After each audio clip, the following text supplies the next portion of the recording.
Welcome to this webinar hosted by the Bowman Centre for Sustainable Energy.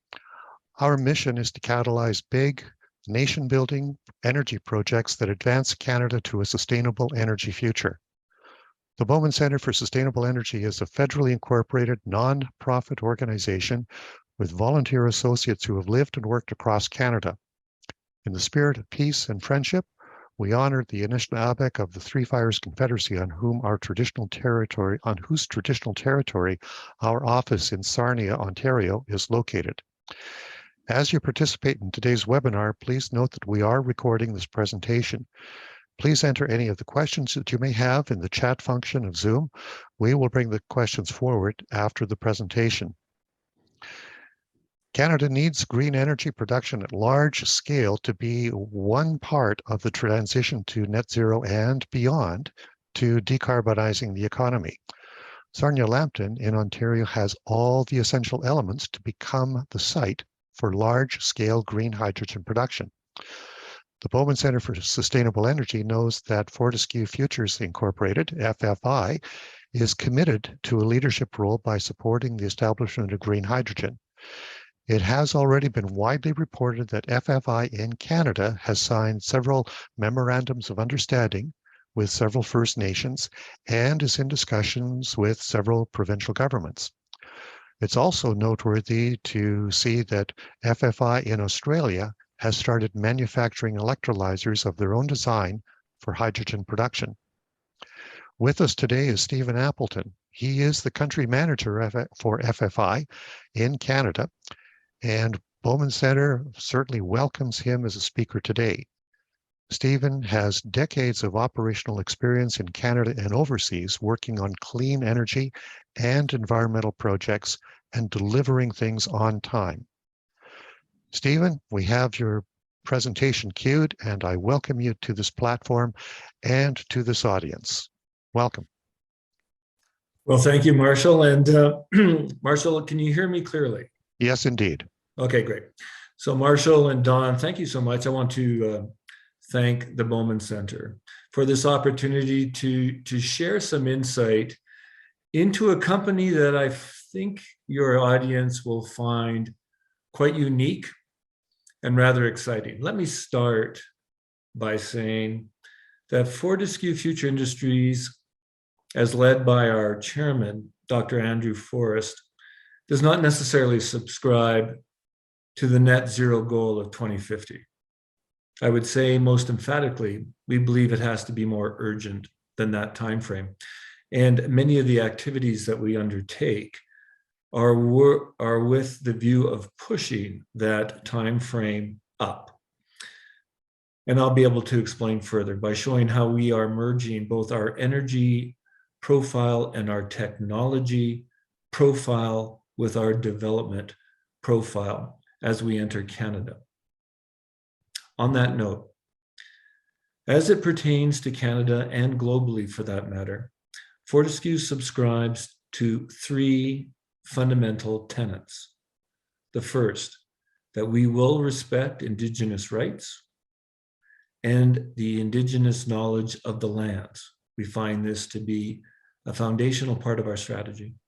The second tenet is we will respect the environment. And the third tenet, and this is fundamental to the presentation, is that we will only build projects that we assess as profitable. We will not come into communities that do not want us, and we will not initiate or start projects that we assess will not meet our threshold for profitability. So those are our three tenets. I just wanted to share those with you. If the next slide, please. You may have only heard limited aspects of information on Fortescue Future Industries, and there's a simple reason for that. We take our obligations with regards to the protocols as a publicly traded company very seriously. We are not in the business of making strident, unproven media releases because that does not serve our shareholders well, nor our brand reputation. So compared to others, we may be less vocal, less noticeable, But nonetheless, we have been in Canada for over 2 years. Next slide, please. But let me share with you what we bring, because I think this is what makes a Fortescue differentiator. In terms of financial wherewithal and the capability suite that we do have, you can see this is a most profitable company. Fortescue Future Industries is a subsidiary of the Fortescue Metals Group. FMG was founded in 2003.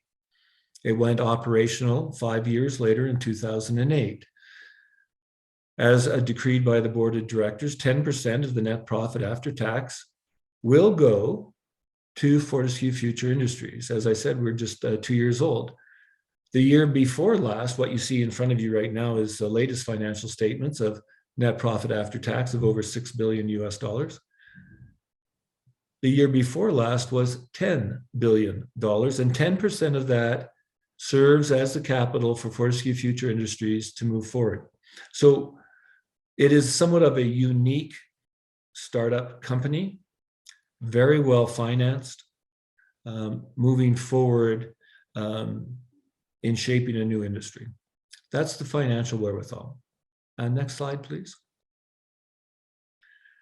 We have these strident goals as the other aspect of our capabilities. Using our Pilbara mining operations as the model for the world to see that we're serious, we will lead when it comes to climate change. Here you can see real zero by 2030 for scope 1 and 2. Net zero for scope 3 by 2040.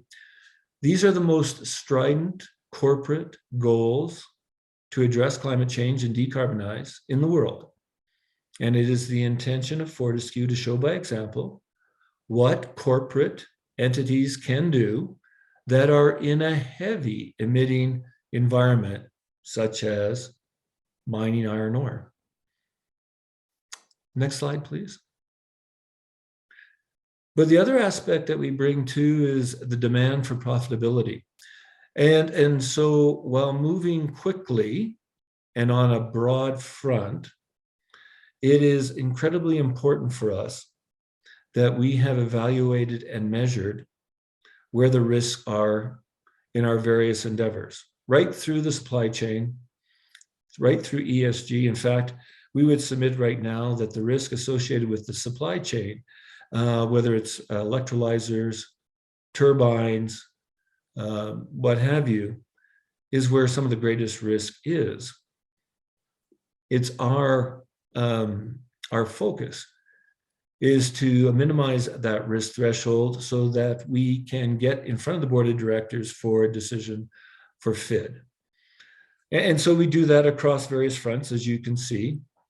And this will explain why Fortescue is as deeply involved in various partnerships as we are. It also explains why Fortescue has taken the theme from its mining days of controlling from mine to market, our endeavors in the green hydrogen production world. Similarly, from mine to market, it's our intentions to influence, if not control, the supply chain, so that we can be as efficient as possible and produce on time in the volumes that we give to our various customers. The next slide, please. Here's the quantum for the West Pilbara operation. Just in terms of saying we're going to decarbonize by 2030 in scope 1 and 2 is one thing, but it's important to put a number behind that with regards to how large that is. This is a significant impact measured on a national scale. Similarly, in Canada, we have projects that we have briefed both the federal and provincial government that in full production, if all of the gaseous hydrogen was to be taken by the province, particular provinces, we could reduce their GHG emission reductions by as high as 8%. One project in one province with that scale of operation. So these are major impactful projects that we're talking about. Next slide, please. This is our footprint. You can see that it's expansive. Starting in Australia, we have moved our way across the world. We entered Canada, like I said, just over 2 years ago. I was brought on board in November of 2020. And in that time, we now have in Canada, not North America, but in Canada, we have 3 macro scale projects from 600 megawatts to 1.5 gigawatts that are in advanced stages of pre-feasibility study. We have a 1.5 gigawatt project that we're moving into scoping study on. We have now 8 First Nations with MOUs across the country. And so you can see in a short time, Fortescue has moved quickly. Now that's just in Canada. In the North American dynamic, and our team there are moving very quickly, particularly as accelerated by the recent Inflation Reduction Act. And we're moving on a number of projects that are small in scale as well as large in scale, most of which will be domestic offtake.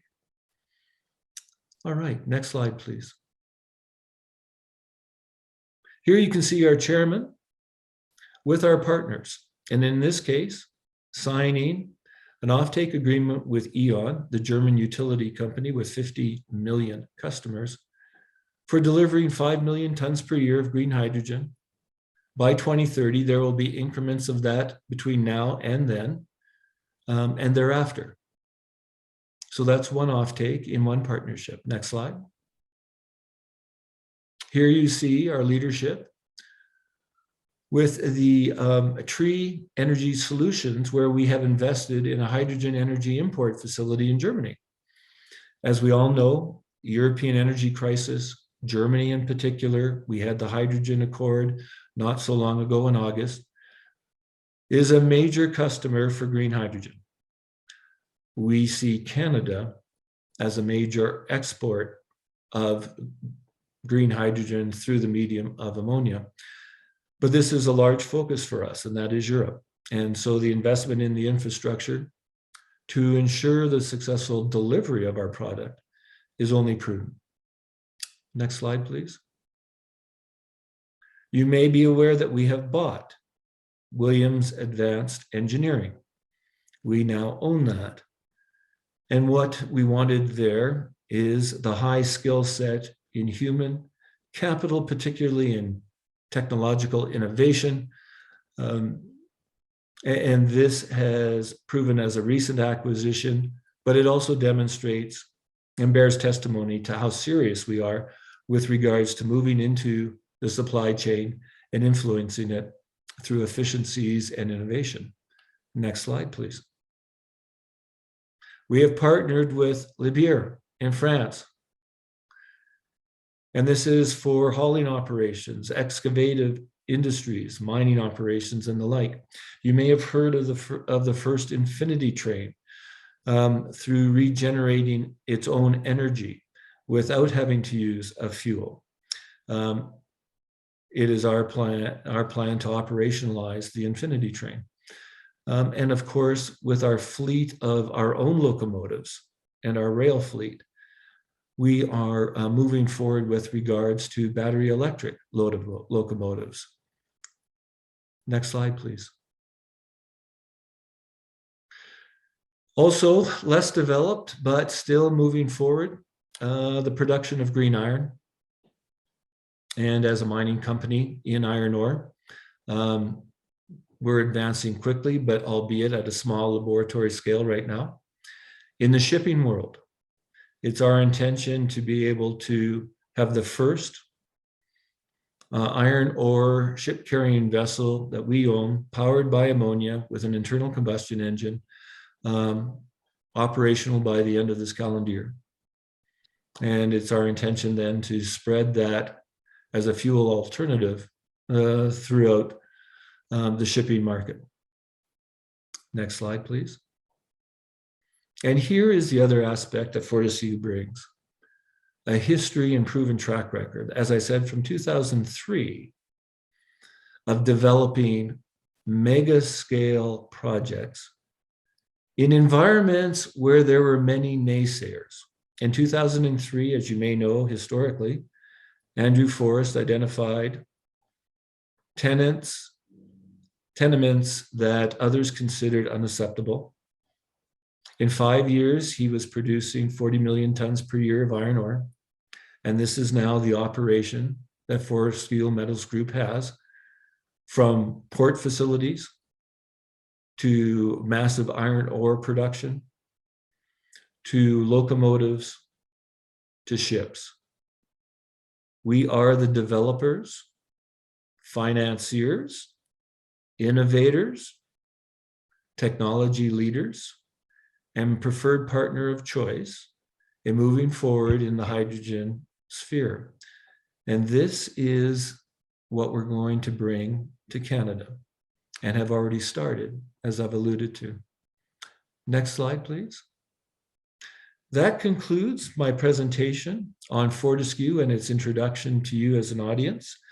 I would now like to open the floor as Marshall then coordinates with regards to any questions or observations on Fortescue. So thank you.